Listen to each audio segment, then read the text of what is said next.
Perseguía lobos en nombre del gobierno, pero los tenía en mayor estima de la que la mayoría de los hombres se tienen a sí mismos. Podía seguir un rastro mejor que los esquimales, navegar solo por ríos helados, abatir osos, caminar a través de ventiscas, y consideró su hogar, durante 13 inviernos, una cabaña con suelo de tierra. A pesar de todo esto, es probable que nunca te hayas topado con su nombre. Frank Glazer estaba hecho para el frío, para las grandes distancias, para la soledad, para ese tipo de tierra solitaria y hostil que despacha rápidamente a los hombres más débiles. Durante más de 4 décadas, se movió en la frontera entre ser un cazador y un naturalista, un asesino y un protector, una leyenda y un hombre.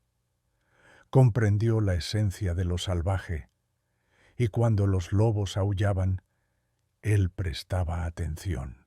En este episodio exploramos la historia de su vida, un tipo de existencia que no se puede fabricar y, desde luego, no se puede replicar. Capítulo 1.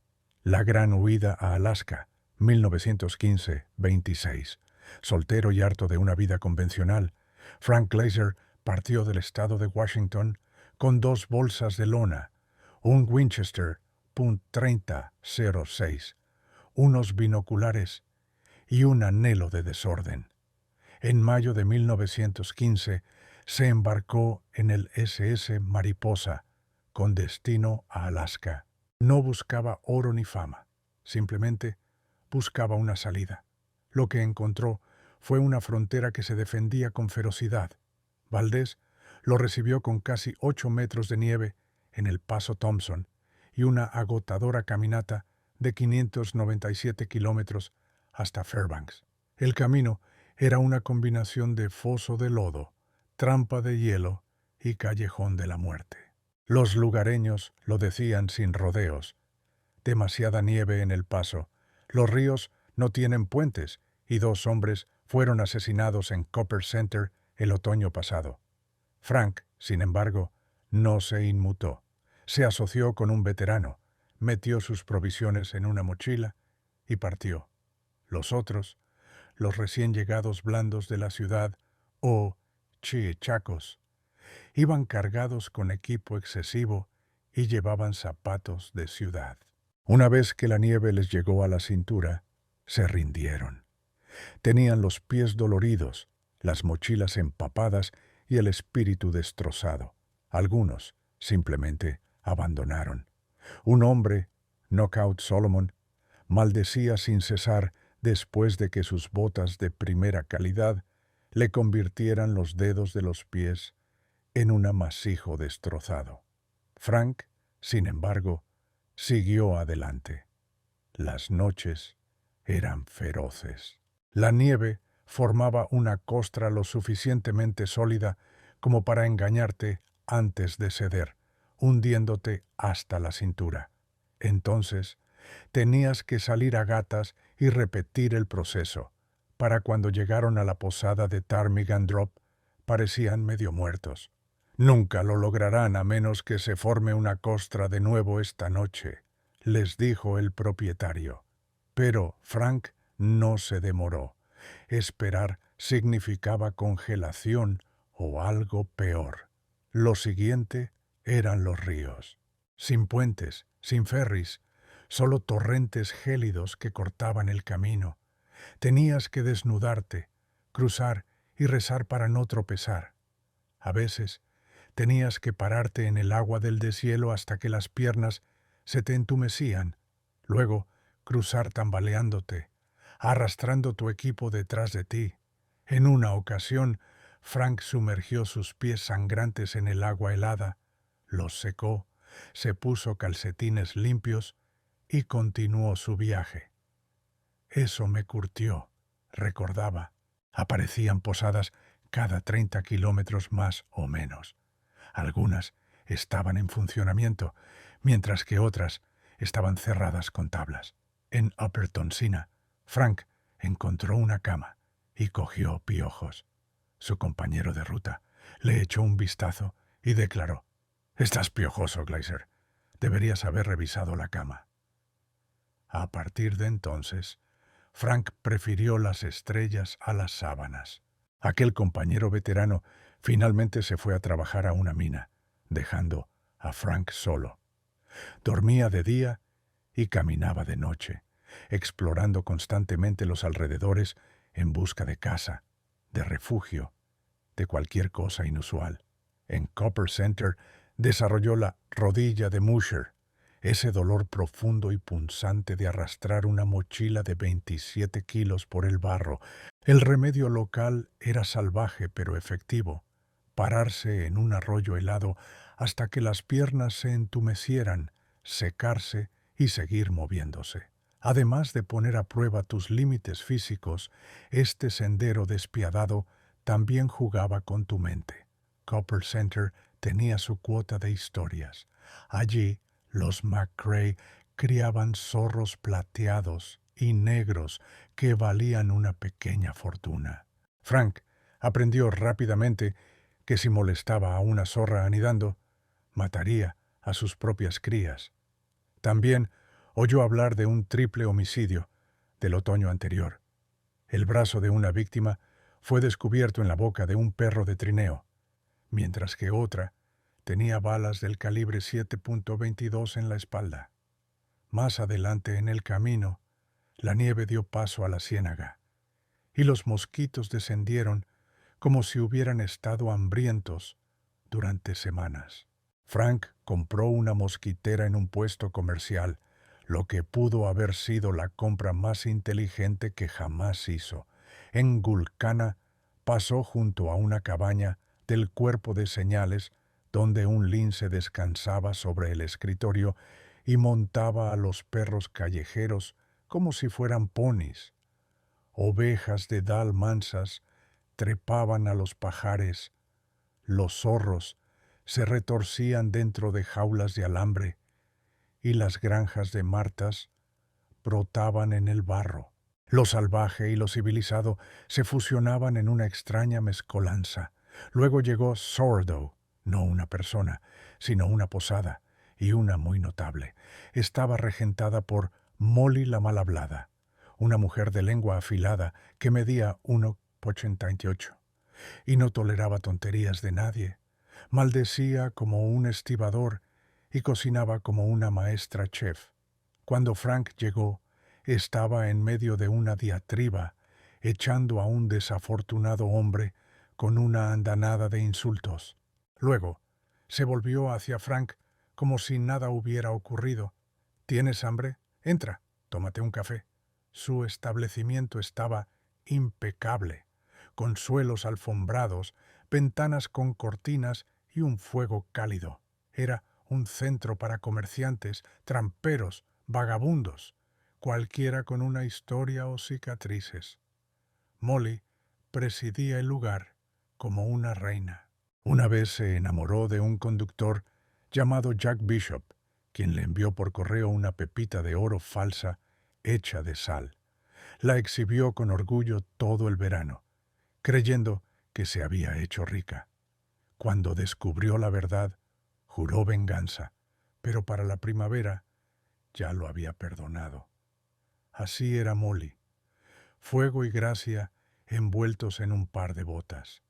Después de que Frank se fue, el terreno empeoró. Los caminos de troncos de abeto se convirtieron en un barro profundo y pegajoso. El sendero ascendía de nuevo, pasando por el lago Paxton y el lago Summit, ambos todavía congelados en mayo. En algún lugar del hielo, Frank se encontró con Bobby Sheldon, la primera persona en conducir un vehículo de Fairbanks a Valdez. Estaba picando el hielo, intentando arrastrar un Ford modelo T averiado. Frank echó una mano, manejando herramientas durante horas. Bobby era un auténtico pionero, diría más tarde. Un minero llamado Matt McGovern, de 52 años, se le unió durante una parte del viaje. Parecía un tipo decente hasta que casi le dispara a Frank mientras jugaba con una pistola. Luego se dio cuenta de que había dejado $400 en un chaleco en Paxton's. Dio media vuelta, corrió todo el camino de regreso y volvió sonriendo con el dinero, como si nada. Programaban sus cruces de río para el mediodía, antes de que el agua del deshielo hiciera que los ríos crecieran. Llega la medianoche y esos ríos te matarán, afirmó Frank. Un paso en falso y estás acabado. Lo vio él mismo más tarde, cuando Sheldon perdió un Modelo T entero en un río y pasó semanas fingiendo buscar oro entre los restos. En la posada de Jost, el ambiente se volvió sombrío. 12 personas se habían congelado hasta la muerte allí un invierno, con ventiscas que cegaban a los viajeros a pocos metros de la puerta.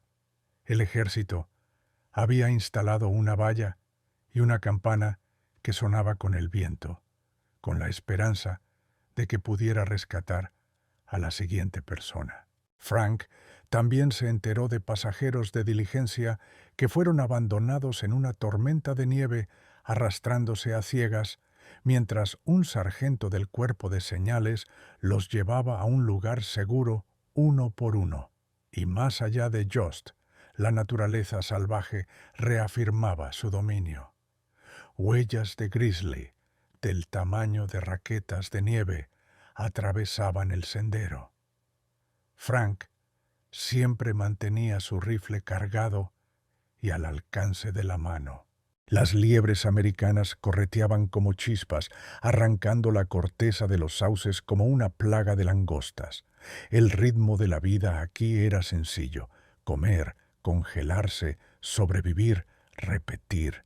Para cuando un exhausto Frank entró cojeando en Fairbanks, era un desastre, marcado por los piojos, con los pies destrozados y los ojos hundidos.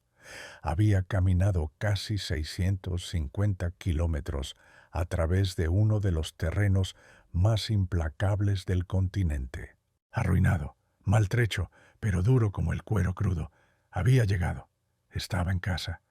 «Vine a Alaska en busca de casa», comentó una vez. «Lo que encontré fue algo más salvaje». Capítulo 2. Cazador de Mercado del Norte, 1915 a 1924. Frank Glazer no cazaba por recreo, cazaba para subsistir. En Alaska, la carne era una forma de moneda y tener dinero en efectivo era esencial para sobrevivir. Llegó a Fairbanks con los pies doloridos y una mirada resuelta. No vio más que un país indómito y se puso a trabajar de inmediato. Estudió la cordillera de Alaska, seleccionó sus terrenos de caza y se puso manos a la obra. Disparar, descuartizar, acarrear, vender, repetir. De 1915 a 1924, Frank se movió por las laderas cerca del sendero de Valdés como un fantasma, rastreando caribúes, ovejas, dedal y alces. Conocía sus comportamientos como si fueran un mapa grabado en su memoria, navegando a través del silencio y las tormentas. Viajaba ligero, con un rifle, y desaparecía en el campo durante días. A su regreso, transportaba cientos de kilos de carne, a veces arrastrándola por la nieve, otras veces cargándola a la espalda por las crestas. La vendía a 25 centavos la libra. No había fanfarria, ni ego, solo sangre, frío y la simple aritmética de la supervivencia. En una ocasión, abatió a una hembra de alce en lo profundo de la naturaleza y sacó la carne él solo, carga por carga. Dormía bajo los abetos en las noches despejadas y se acurrucaba junto a rocas cálidas cuando el tiempo empeoraba. Sin compañero, sin respaldo. Me acostumbré, dijo. No necesitaba a nadie. Tenía a los animales. La caza era abundante y no tenía miedo en aquel entonces. Una vez vio ovejas de Dal al otro lado de un cañón. No lo habían visto. Se arrastró sobre su vientre durante más de 1,5 kilómetros, a través de matorrales helados. Seleccionó una y le disparó. Luego, la desolló en la nieve y la llevó a casa. No había emoción en ello, solo carne, dinero y el cálculo de cuánto duraría. La casa de mercado, después de todo, nunca fue solo un trabajo. Siempre se trató de sobrevivir. Y allí fuera no había carreteras ni atajos, solo senderos escarpados, subidas empinadas y arroyos profundos. En un momento había sol, al siguiente una ventisca. Una vez, una tormenta lo atrapó. Se refugió bajo las ramas de un abeto con el cadáver de un alce a pocos metros. El viento aullaba como un alma en pena. Se acurrucó en su saco de dormir y esperó que los osos no lo oyeran. Demasiado frío para preocuparse, dijo, demasiado frío para moverse. La comida a menudo escaseaba. Disparaba a perdices nivales cuando podía, y hervía huesos y restos cuando no. Buscaba raíces, recogía bulbos y comía lo que la tierra le proporcionaba. No desperdiciaba nada, afirmó. Si lo mataba, lo usaba. Frank tampoco perseguía trofeos. No le interesaban las cornamentas, a menos que le dieran dinero extra. Nunca disparaba a las hembras si podía evitarlo, dijo. Lo mismo con las ovejas. Me llevaba los machos, los carneros, dejaba a las reproductoras. Esto no era por razones éticas, sino prácticas. Frank cazaba en lugares donde el propio terreno intentaba matarte. Rocas sueltas, troncos cubiertos de hielo, laderas empinadas y ríos como el Delta y el Little Tuck, que no solo eran fríos, sino mortales. En primavera crecían rápidamente. Durante un cruce perdió la mitad de un alce cuando su mochila resbaló y la carne fue arrastrada. Una maldita lástima, comentó. Era buena carne. Su rifle era una extensión de sí mismo. Incluso a los 60 años no necesitaba gafas. Podía distinguir el pelaje en una cresta, dijo un hombre. Cuando Frank levantaba ese rifle, algo caía siempre. El invierno era profundamente silencioso. La nieve amortiguaba cada paso y el viento susurraba. Sin voces durante semanas, recordaba Frank. Disfrutaba de eso. Nunca me sentí solo. Le dijo a Jim Reardon. Tenía mi rifle, tenía trabajo que hacer. Transportaba carne a posadas y campamentos, a cualquier lugar que pagara. Ya has visto este tipo de lucha en nuestras otras historias de la frontera. Los riesgos son los mismos, la lucha es la misma. Historias como esta están por todo nuestro canal, así que asegúrate de verlas cuando termines con esta. De todos modos, allí fuera, la carne salvaje era lo que te mantenía vivo. $0,25 por libra marcaba la diferencia. Podía cargar 45 kilos fácilmente, dijo Frank. Lo hacía todo el tiempo. Sus anotaciones en el diario no eran divagaciones, eran concisas y objetivas. Cacé 2 alces, bajé 1. Demasiada nieve para los perros. Dormí a la intemperie, nevó toda la noche. Otra entrada decía, viento malo, casi pierdo el trineo. Maté un caribú, pies congelados. No había margen de error. Una rodilla torcida significaba que estabas varado. No tener comida significaba que te morías de hambre. Pero Frank nunca bajó el ritmo. Seguía moviéndose, rastreando, acarreando y transportando carne a través de la nieve profunda y el silencio absoluto solo para ganar $1. No había guardabosques ni red de seguridad. Solo eras tú, tu rifle y lo que pudieras cargar. Frank entendía el lenguaje de lo salvaje y se movía a través de él como si perteneciera allí. La caza es más lista de lo que crees, dijo una vez. Tienes que pensar más que ella, caminar más que ella, aguantar más frío que ella, si es lo que hace falta. Ese era el trabajo. Y así, antes de convertirse en el hombre lobo, Frank era un hombre de la carne, y en esa región de Alaska eso era más que suficiente. Capítulo 3. La cabaña y el hombre lobo. La era del río Savage, 1924 a 1937. Frank construyó su cabaña en el río Savage en 10 días. Sin ayuda, sin planos, solo un hacha, fuerza física y una mente diseñada para la soledad. Tenía un techo de turba, un suelo de tierra y troncos sellados con barro. Era fea pero cálida, y era suya. La cabaña estaba situada en lo profundo de la cordillera de Alaska, sin caminos ni gente, justo como él prefería. Para 1924, ya estaba harto de los pueblos. El río Savage le ofrecía espacio, casa y tranquilidad. Permaneció allí durante 13 años. Los inviernos podían ser lo suficientemente fríos como para congelarte los pulmones, pero no le molestaba. Él prosperaba, no tenía vecinos, solo el viento y los lobos, lobos cuyos aullidos resonaban por los valles. Frank los escuchó, los observó y los rastreó durante años, aprendiendo sus métodos de caza. Asesinos los llamaba, pero inteligentes, merecían respeto. La cabaña le servía de base de operaciones. Desde allí ponía trampas, cazaba y caminaba a ciegas a través de ventiscas sin brújula, confiando únicamente en su instinto. Siempre supe dónde estaba, dijo. Podía leer el terreno como un libro. Sus anotaciones en el diario eran estrictamente de negocios. Nevó toda la noche. Corté leña. Huellas de lobo cerca de la línea de trampas. Pero, entre líneas, la vida era ardua.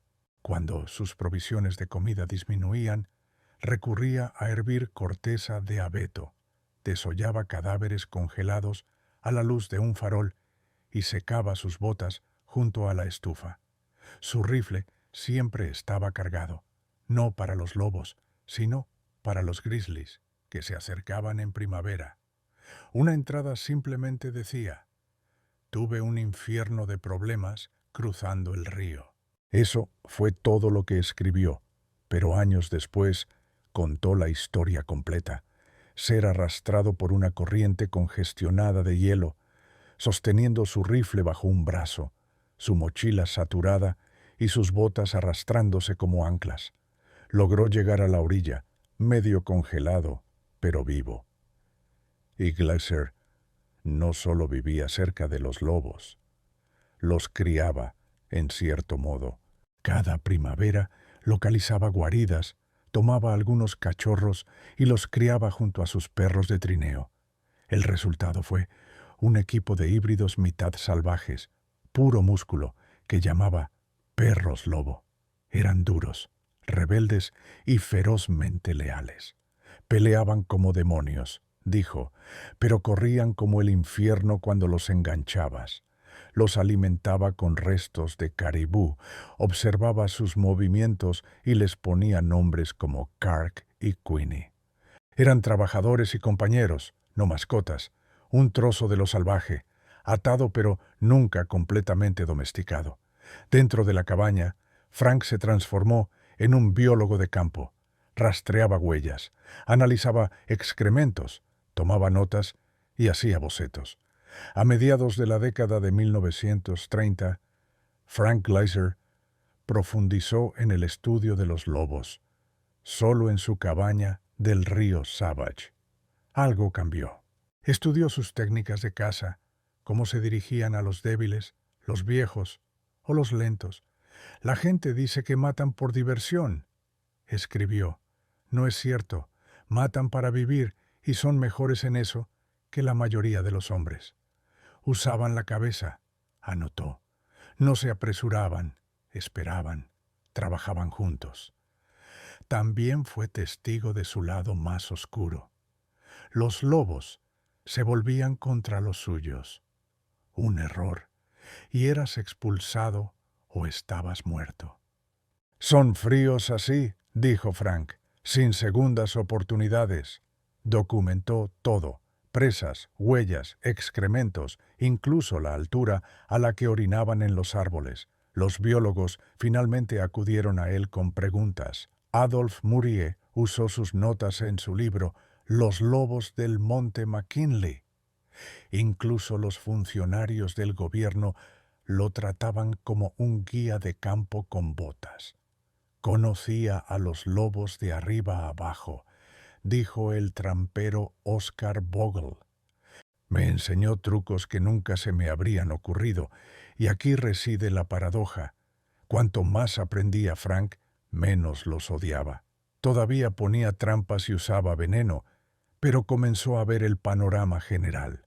La idea de eliminar a los lobos era algo que Frank detestaba, según su colega, el agente Jim King. No se trataba de exterminarlos, se trataba de mantener el equilibrio. A sus 50 años, la gente simplemente se refería a él como el hombre lobo. Una carta dirigida solo con ese nombre le llegaría a Fairbanks. No eligió el apodo, pero le encajaba perfectamente. Podía rastrear a un lobo como si fuera su propio hermano. Sabía dónde dormían, dónde cruzaban los ríos y dónde masticaban huesos al sol. Frank no era sentimental, pero era justo. Los lobos, dijo, eran supervivientes, y en Alaska eso era una señal de inteligencia. Sin embargo, la vida en el río Savage no era solo sangre y biología, era un aislamiento profundo y duro. Frank podía pasar meses sin encontrarse con otra persona. La nieve enterraba su cabaña y las temperaturas caían por debajo de los 45 grados bajo cero. Su suministro de leña se agotaba y la congelación le arrebataba pequeños trozos. Aún así, nunca se quejó. Tenía lo que necesitaba, dijo. Carne, agua, silencio. ¿Qué más hay? A veces, en pleno invierno, juraba que oía voces. En una ocasión, un grizzly asaltó su almacén de carne pero no dejó huellas. Debió ser un fantasma, dijo, quizás bromeando, quizás no. Después de todo, allí arriba, la lógica no siempre prevalecía. Al final, esa cabaña fue un crisol. Lo forjó en un hombre más duro. Capítulo 4. El depredador alfa, del tío Sam, cazador de lobos del gobierno, 1937 a 1955. En 1937, Frank Glazer cambió sus trampas por una placa del gobierno. Su nuevo papel era matar lobos, sin cuotas, sin papeleo, solo resultados. Operaba solo, sin reloj ni jefe, en la vasta y abierta naturaleza de Alaska. Una semana podía estar en las montañas blancas, con raquetas de nieve y un rifle. La siguiente podía estar arrastrándose por la tundra helada, siguiendo huellas de patas a través del silencio. Frank era más feliz a 160 kilómetros de cualquiera, con la nieve hasta las rodillas, persiguiendo lobos, comentó un agente, y eso es precisamente lo que hizo. En primavera excavaba guaridas, en invierno ponía lazos, en otoño colocaba veneno. Una vez que se permitió la caza aérea, se lanzó a los cielos. Un observador volaba abajo, mientras Frank se asomaba con un 220 Swift con mira telescópica, o aterrizaban y los acechaba a pie. Un disparo, dijo. Si fallas, se han ido. Si aciertas, tienes carne. Se convirtió en un maestro del getter, una trampa de cianuro disfrazada de sebo. Un olfateo y el lobo caía.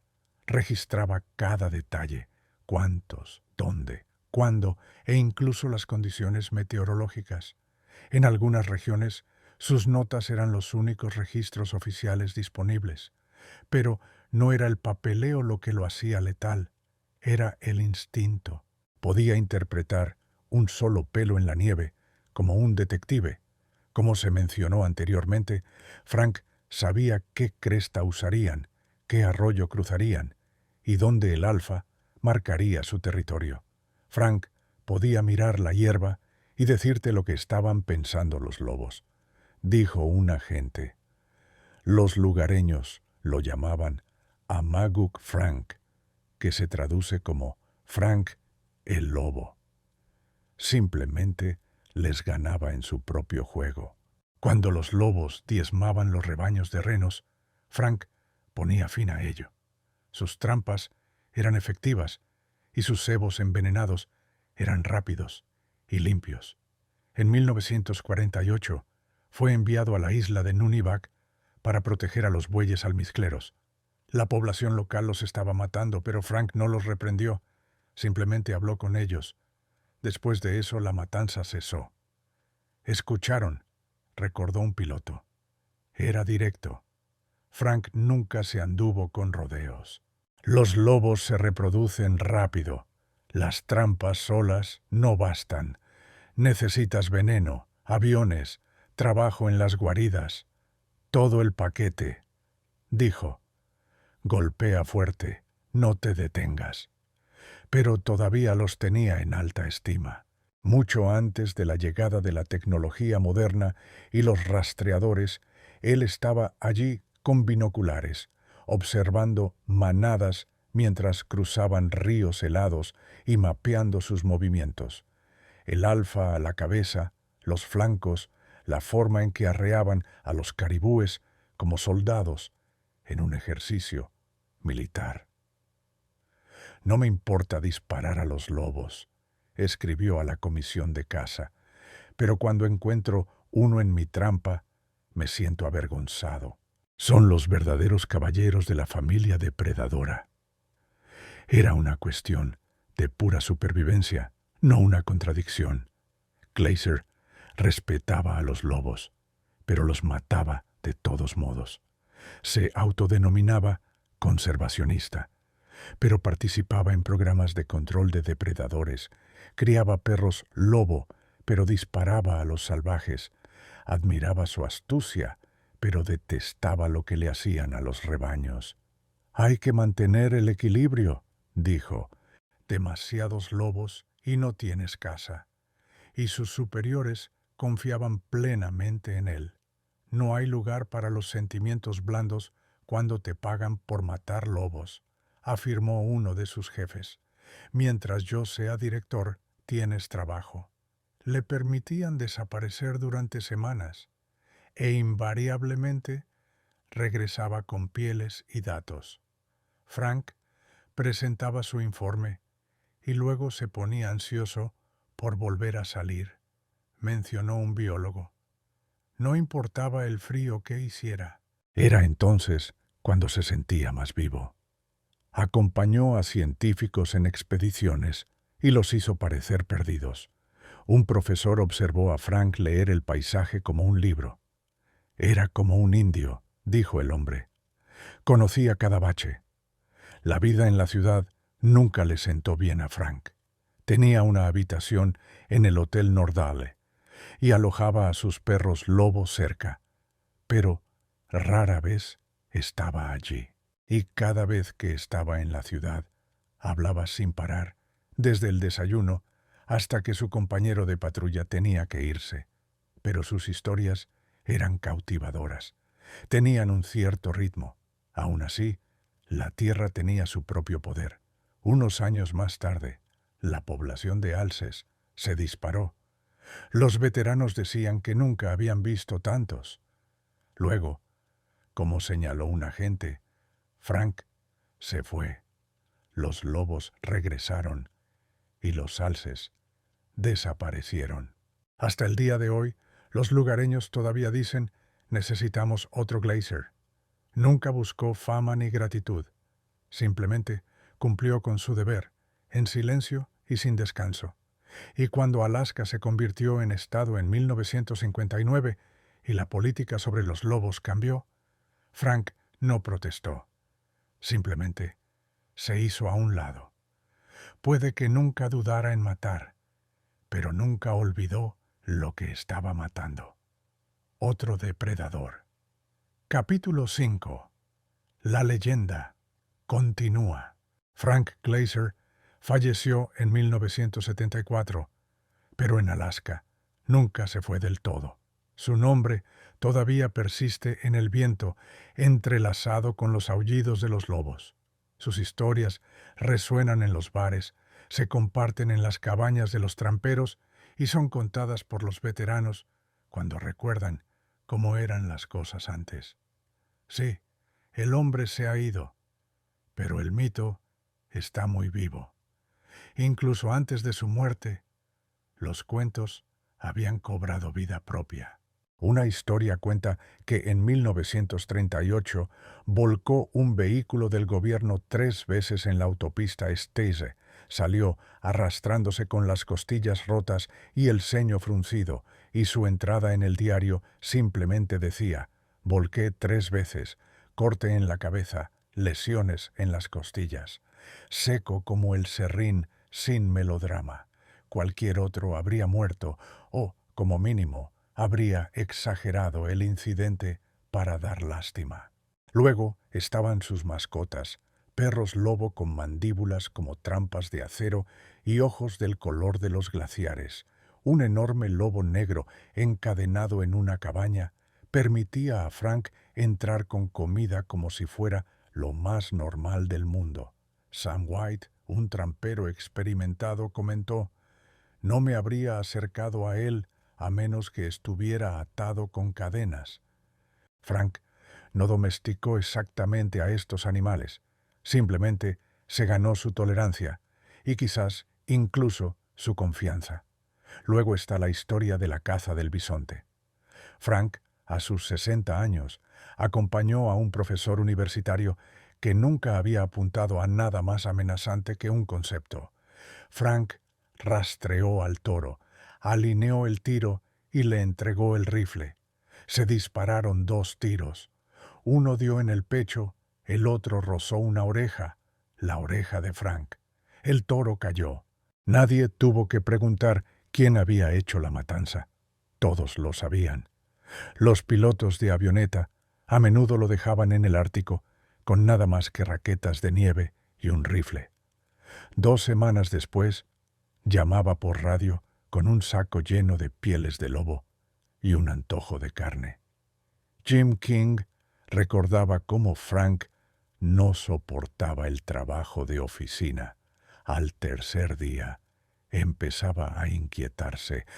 «Hay que reducir el número de lobos», decía, y luego desaparecía. En Fairbanks merodeaba por las calles como un lobo enjaulado. La gente lo conocía. Alojaba a sus perros lobo cerca.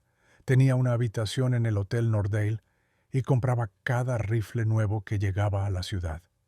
Incluso le daba dinero a los tramperos arruinados que no podían pagar sus cuentas en el bar. Incluso cuando tenía dinero, vivía una vida frugal. Incluso cuando estaba solo, nunca parecía solitario. Masticaba tabaco, lo dejó mientras estaba en el hospital, maldijo su decisión y luego volvió a empezar como si nada hubiera pasado. Sus botas permanecían atadas, sus rifles impecables y sus ojos agudos hasta bien entrados los 60. Nunca usó gafas. Se movía como un hombre que había sido moldeado por la nieve, los trineos y la supervivencia. Cuando hablaba, salía en torrentes acumulados, como si lo hubiera estado guardando durante años. Para los veteranos, Frank era una leyenda, entrelazada con sus recuerdos. El gobernador Jay Hammond lo describió como delgado como un lobo, con ojos como cañones de rifle y un andar como el de un depredador enjaulado, y bromeó diciendo que él mismo podría haber sido parte lobo. Siempre al acecho, siempre vigilante, siempre a un paso de desaparecer de nuevo en la naturaleza. Hoy, Alaska ha cambiado. Ahora puedes sobrevolar los senderos que él recorrió durante semanas. Las carreteras atraviesan la tierra que él desgastó a pie. Los turistas persiguen las auroras boreales con sus teléfonos y los osos aparecen en YouTube en lugar de en los almacenes de carne. Pero Frank sigue ahí fuera, más que un recuerdo, no del todo un fantasma. Está en el viento, en las huellas, en la forma en que se siente la tierra cuando está completamente quieta. No dejó hijos ni patrimonio, solo Alaska, indómita, marcada y viva con historias. Historias sobre el hombre lobo que podía rastrear mejor que los científicos, caminar más lejos que los pilotos de avioneta y amaba al animal que cazaba más profundamente de lo que cualquier libro de texto podría explicar. Sí, Frank Glazer se ha ido, pero intenta caminar por la cordillera de Alaska en una tranquila mañana de invierno. Mira las huellas del lobo en la nieve y luego dime que no está allí. Al final, puede que lo llamaran el hombre lobo, pero era simplemente un hombre que entendía lo salvaje mejor de lo que la mayoría de nosotros nos entendemos a nosotros mismos.